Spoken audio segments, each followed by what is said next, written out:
Student, आज हम लोगों का होमोफोन्स का थर्ड क्लास है। ठीक है, class first and class second हम लोगों ने किया और आप लोग को भी समझ में आ गया होगा। हम लोग हर क्लास में 6 होमोफोन्स को लर्न करते हैं और समझते हैं। ठीक है, और साथ ही साथ उस होमोफोन से रिलेटेड कुछ सेंटेंस भी बना के देखते हैं और जिससे कि उसका सेंटेंस से मीनिंग क्लियर हो जाए।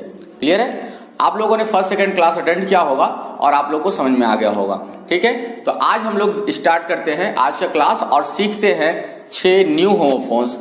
ठीक है, तो चलिए देखते हैं आज की क्लास का पहला होमोफोन्स। तो आज के तीसरा क्लास में, थर्ड क्लास में हम लोग देखते हैं क्या कुछ न्यू होमोफोन्स जो पहला हमारा बोर्ड पे लिखा हुआ है और इसको समझते हैं। तो पहले दिया हुआ है क्या, जेलस, ZEALOUS जेलस, और दूसरा दिया हुआ है क्या, JEALOUS जेलस। ठीक है, ये वर्ड आप लोग बोलते भी हो। ठीक है, जैसे कि बोलते हो ना कि वह मुझसे जलता है। अरे देखो मेरा पड़ोसी ना मेरे तरक्की से जल रहा है, जलन करता है, जलन की भावना रखता है, तो जेलस बोलते हो। क्या बोलते हो? जेलस बोलते हो। अब मुझे बताओ, ये तो दोनों जेलस है, तो कौन सा होगा? बहुत सारे स्टूडेंट को मालूम होगा, बहुत सारे स्टूडेंट को नहीं मालूम होगा। क्यों? क्योंकि वो तो वर्ड याद कर लिए, जेलस मतलब होता है क्या, ईर्ष्या। अब किसका स्पेलिंग क्या होगा? तो आपको यदि स्पेलिंग्स याद रहेगा तो आप समझ जाओगे, नहीं तो आप कंफ्यूजन हो गया कि कौन सा जेलस है। तो जो आप लोग बोलते हो ये यह है। जेलस मतलब क्या होता है? ईर्ष्यालु। क्या होता है? ईर्ष्यालु, समझिएगा। क्लियर? और वो जेलस है उसका मतलब होता है उत्साही। कंसेप्ट क्लियर कर लीजिए, कंफ्यूजन एकदम नहीं रखना है दिमाग में। वो जो स्पेलिंग है ZEALOUS, उत्साही, और उत्साही का इंग्लिश क्या होता है? जेलस। और ये क्या है? JEALOUS जेलस मतलब ईर्ष्यालु। अब देखिए दोनों में फर्क कितना है, जेड और जे का। जेड रहेगा तो उत्साही समझेंगे और जे रहेगा तो ईर्ष्यालु समझेंगे। ठीक है, अब इस वर्ड से हम लोग सेंटेंस बना के समझते हैं। और जेलस स्टूडेंट, देखिए जेलस है, ये मैंने जेलस लिखा है। ठीक है, तो और jealous student can score very good marks. मतलब क्या हुआ कि एक उत्साही छात्र अच्छे अंक प्राप्त कर सकता है।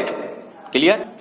एक जेलस स्टूडेंट, अब ऐसा तो होगा नहीं कि एक ईर्ष्यालु छात्र, ऐसा तो होगा नहीं, क्योंकि यहां पे जेड है, जे रहता तो ईर्ष्यालु छात्र हो जाता। इस पे आप दूसरा भी बना सकते हो। देखो मैं बता दे रहा हूं आपको। Everybody likes a jealous leader, jealous worker. ठीक है, या लीडर, जो भी आप लिख सकते हो, बना सकते हो। Everybody likes a jealous worker मतलब क्या? सभी लोग उत्साही कार्यकर्ताओं को पसंद करते हैं। मतलब जो अब ये क्या है, जैसे जो व्यक्ति है जिसके अंदर उत्साह है, उत्साही है, वो तो आपको अच्छा लगता है उससे बात करने, मिलने जुलने में। लेकिन जो एकदम बैठा हुआ शांति से, कोई मतलब नहीं है, एकदम डिएक्टिव मोड में है, तो क्या करते हैं हम लोग क्या करते हैं, उसको पसंद नहीं करते।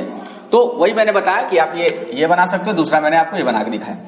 इससे देखो दूसरा वर्ड हमारा क्या था, जेलस मतलब ईर्ष्यालु। ईर्ष्यालु से देखो सेंटेंस मैंने बनाया है क्या, ये जेलस वर्ड है, ये देखो मैंने यहाँ पे इस्तेमाल किया हुआ है। ठीक है, और इस वाले में देखो मैंने ये यहाँ इस्तेमाल किया था। तो इसका देखिए, your friend is jealous of my progress. Clear हो गया? तो आप ये देख लो फटाक से, जेलस मतलब क्या होता है? उत्साही, और जेलस मतलब ईर्ष्यालु। दोनों में फर्क कितना होगा कि उत्साही जो होगा उसका स्पेलिंग जेड से स्टार्ट होता है और जो ईर्ष्यालु होता है उसका स्पेलिंग क्या होता है? जे से स्टार्ट होता है। ठीक है, तो आप इसको नोट करो, फिर हम लोग नेक्स्ट देखते हैं। आज का हम लोग का दूसरा जो है वर्ड, उसको देखिए, लिखा हुआ है गेट और गेट, GATE गेट और GAIT गेट। आप ये वर्ड भी सुने होंगे, जैसे कि जाओ गेट बंद कर दो। देखो गेट पर कौन है, ऐसे बोलते हो ना, तो गेट बंद कर दो, तो कौन सा गेट, ये गेट कि ये गेट? तो GATE गेट। गेट मतलब क्या होता है? दरवाजा। गेट मतलब क्या होता है? दरवाजा। याद रख लीजिए इसको, स्पेलिंग क्या होगा? GATE gate. और GAIT गेट, गेट मतलब क्या होता है? चाल।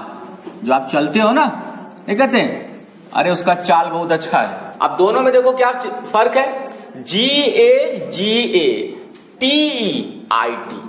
मतलब GATE क्या होता है? दरवाजा, गेट। और इसको गेट का गेट भी बोल सकते हो, कोई दिक्कत नहीं है। और ये GAIT गेट मतलब चाल। क्लियर हो गया? कंसेप्ट क्लियर रखो। देखो मैं बार बार बोलता हूं कि जब तक आप वर्ड मीनिंग के तरह स्पेलिंग के साथ याद नहीं करोगे दिक्कत होगा आप लोग को।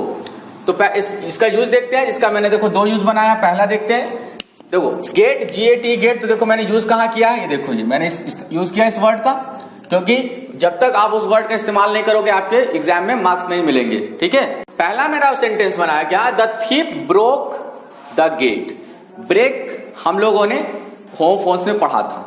ब्रेक मतलब क्या था, तोड़ना से। और देखो ये पास्ट इंडेफिनिट सेंटेंस है, तो ये मैंने वर्ब की सेकंड फॉर्म लगाया। ठीक है, तो पहला क्या हुआ, the thief broke the gate मतलब चोर ने दरवाजा तोड़ दिया। क्लियर, चोर ने दरवाजा को क्या किया, तोड़ दिया। क्लियर। दूसरा मैंने सेंटेंस बनाया, ये देखिए यहां पे, please enter by this gate. Please कृपया इंटर बाय दिस गेट। ये इंटर है, ENTER। इंटर मतलब क्या होता है, प्रवेश करना। जो आप लोग कहते हैं ना इंटर में पढ़ रहे हैं, वो इंटर नहीं है, वो ये देखो ENTER इंटर है। इंटर मतलब होता है प्रवेश करना। ठीक है, तो please enter by this gate मतलब कृपया इस दरवाजे से प्रवेश करें। क्लियर हो गया? अब देखिए दूसरा गेट। गेट मतलब क्या होता है, चाल। GAIT गेट मतलब चाल। अब देखो हर गेट, ये देखो थोड़ा स्पेलिंग गलत है, यहां इसको सही कर लो आप। ये GAIT गेट होगा, L लिख दिया था मैंने। हर गेट इज अट्रैक्टिव मतलब हर उसका मतलब किसका, लड़का का या लड़की का। स्त्रीलिंग है कि पुल्लिंग है, तो स्त्रीलिंग है क्योंकि हर लगा हुआ, सी का हर होता है ना अपने के लिए। तो हर गेट उसका चाल, या यहां पे क्या होगा, हर गेट मतलब उसकी चाल इज अट्रैक्टिव है मतलब उसकी चाल क्या है, अट्रैक्टिव है। दूसरा मैंने देखो सेंटेंस यहां बनाया हो क्या, देखिए गेट है ना, ये पहले का, देखिए ये मैंने गेट इस्तेमाल किया था और दूसरे सेंटेंस में मैंने यहां पे गेट इस्तेमाल किया। ठीक है, दूसरा मैंने बनाया है ऑल स्टेज। ये देखिए गलत है, इसको आप लोग सही कर लीजिएगा। यहां पे होना चाहिए STARE, स्टेयर। इसका मतलब क्या होता है जानते हो, इसका मतलब होता है घूर के देखना। किसी जो एकदम टकटकी लगा के नहीं देखते, ऐसे अगर घूर के देखते रहते हैं, इसको क्या बोलते हैं, इंग्लिश में बोलते हैं हम लोग स्टे। स्टे मतलब होता है क्या, घूर के देखना। ठीक, क्लियर है? तो ऑल स्टे मतलब सभी घूर के देखते हैं एट हर गेट, उसकी चाल। क्लियर हो गई? आप इसका भी वर्ड मीनिंग नोट कर लेना, STARE स्टे। स्टे मतलब क्या होता है, घूर के देखना। आज देख लो फटाफट, GAT गेट मतलब क्या होता है, दरवाजा, और GAIT गेट मतलब क्या होता है, चाल। क्लियर है? तो आप इसको नोट करो, फिर मैं आप लोग को बता रहा हूं। चलिए आज का हम लोग का थर्ड वर्ड देखते हैं क्या है, 15 नंबर का जो है फ्लोर और फ्लोर। FLOUR फ्लोर और FLOOR फ्लोर। ठीक है, अब देखिए ये वर्ड भी आप लोगों ने सुना होगा। चलिए अब देखते हैं पहले इसका मीनिंग, उसके बाद हम लोग डिस्कस करेंगे सेंटेंस बना के। तो FLOUR फ्लोर मतलब क्या होता है ये बताइए। तो FLOUR फ्लोर मतलब होता है आटा। क्या होता है, आटा। ठीक है, और दूसरा जो दिया हुआ है FLOOR फ्लोर, इसका मतलब क्या होता है, तो इसका मतलब होता है फर्श। ठीक है, तो पहला दिया हुआ था फ्लोर मतलब आटा। स्पेलिंग क्या है, FLOUR। स्पेलिंग बार बार मैं बता रहा हूं कि स्पेलिंग के साथ याद करिए। FLOUR फ्लोर मतलब आटा और FLOOR फ्लोर मतलब फर्श। देखिए मैंने क्या सेंटेंस बनाया है, सेंटेंस बनाया है price of the floor has gone up. GONE gone up. अब ये क्या हुआ, गॉन अप मतलब क्या होता है, बढ़ गया। मतलब आटे का कीमत बढ़ गया है। क्लियर हो गया? प्राइस मतलब कीमत, ऑफ द फ्लोर आटे की कीमत, has gone up. Gone up मतलब क्या होता है, बढ़ गई। चलिए दूसरा हमारा दिया है क्या, फ्लोर मतलब फर्श। फर्श मतलब क्या होता है, वो जमीन। ठीक है, अब देखिए मैंने क्या सेंटेंस बनाया, I want the floor to be washed. देखिए ये फ्लोर है, इसका वर्ड देखिए मेरा ये है फ्लोर, मतलब I want the floor to be washed. इसका हिंदी मीनिंग क्या हो गया कि मैं चाहता हूं कि फर्श साफ हो जाए। क्लियर? आप देखिए इसी पे आप दूसरा सेंटेंस भी बना सकते हो, जैसे कि फ्लोर का आप सिंपल सा बना सकते हो, जैसे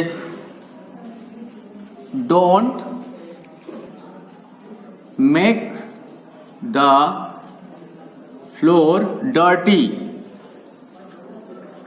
ठीक है, आप एक सेंटेंस ये भी बना सकते हो कि don't make the floor dirty, मतलब फर्श को गंदा मत करो। ये देखो फ्लोर है ना, ये फ्लोर यहाँ पे ठीक है आपको, तो आप ऐसे भी बना सकते हो। ठीक है, फ्लोर FLOUR फ्लोर मतलब होता है क्या, आटा, और दूसरा मेरा वर्ड था FLOOR फ्लोर मतलब फर्श। ठीक है, आप इसको नोट करो।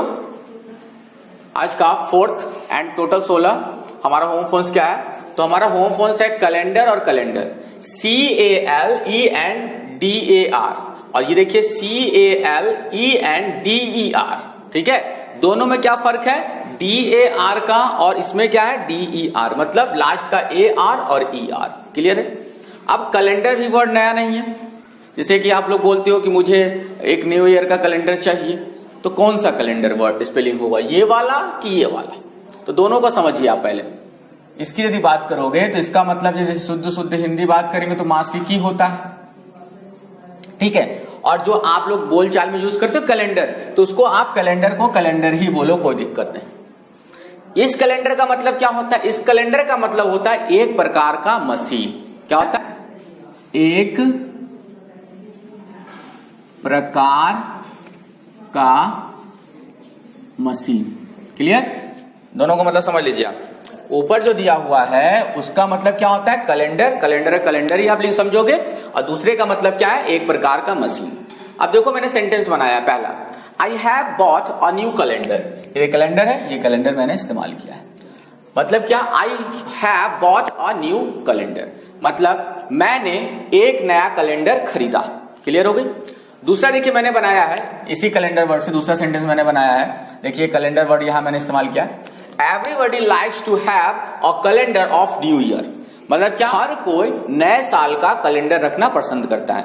मैं देखिए हमेशा से आप लोग को बताते रहता हूं कि जो मैं सेंटेंस बना रहा हूं ये मत सोचिएगा कि वही सेंटेंस आपको बनाने, और आपको सेंटेंस याद नहीं करने, बात समझिएगा, आपको सेंटेंस लर्न नहीं करना है, आपको एज स्पेलिंग ये वर्ड मीनिंग की तरह याद करना है आपको। ठीक है, ये वर्ड मीनिंग की तरह आपको याद करना है, उसको समझिएगा, और ये सेंटेंस आप बनाओगे। ठीक है, देखिए दूसरे वर्ड है उसका मैंने क्या सेंटेंस बनाया, कैलेंडर एक प्रकार का मशीन होता है, जैसे इसका मैंने देखिए ये मेरा है CALENDER, कैलेंडर मेक्स खद्दर क्लोथ स्मूथ, मतलब कैलेंडर जो है मतलब एक प्रकार का जो मशीन है वो खद्दर के कपड़े को क्या करता है, चिकना बनाता है। ठीक है, क्लियर हो गया। फिर से एक बार समझ लीजिए, कैलेंडर मतलब क्या होता है, मासिकी, क्या स्पेलिंग होगा, CALENDAR,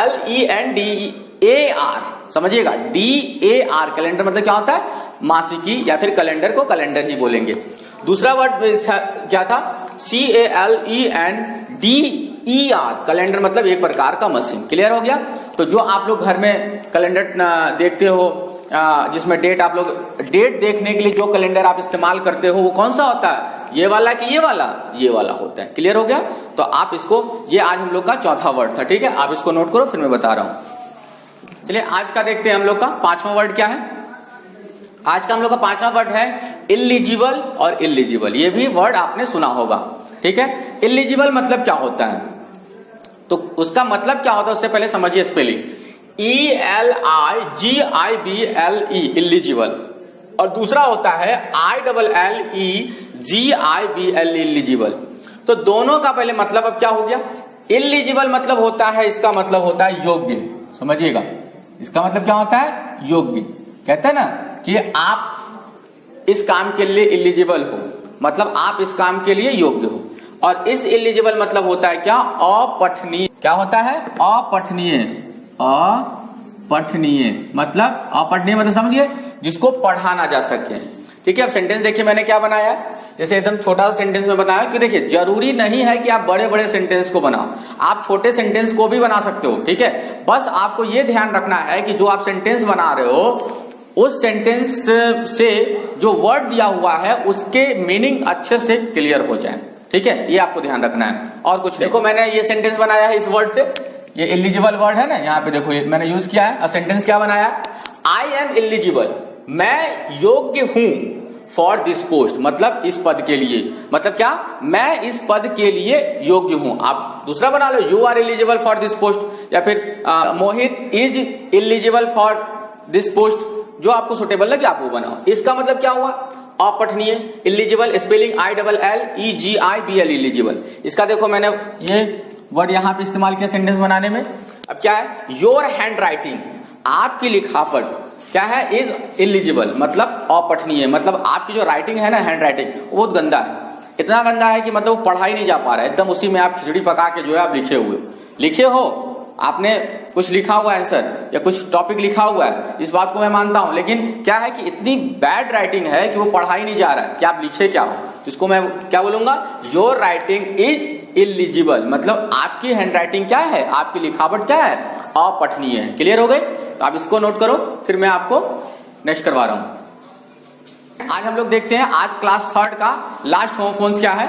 तो आज का हमारा होमोफोन्स है डिफरेंस और डिफरेंस। ठीक है, पहला डिफरेंस स्पेलिंग देखिए DEFERENC डिफरेंस, और दूसरा जो हमारा है वो DIFFERENC डिफरेंस। ठीक है, आप पहले दोनों का हिंदी मीनिंग समझते हैं। इस डिफरेंस का मतलब क्या होता है, इसका मतलब होता है सम्मान। क्या मैंने बोला, इस डिफरेंस का मतलब क्या होता है, सम्मान। ठीक है, इसको आप इज्जत भी बोल सकते हो, इज्जत के लिए भी हम लोग इस डिफरेंस को समझ सकते हैं।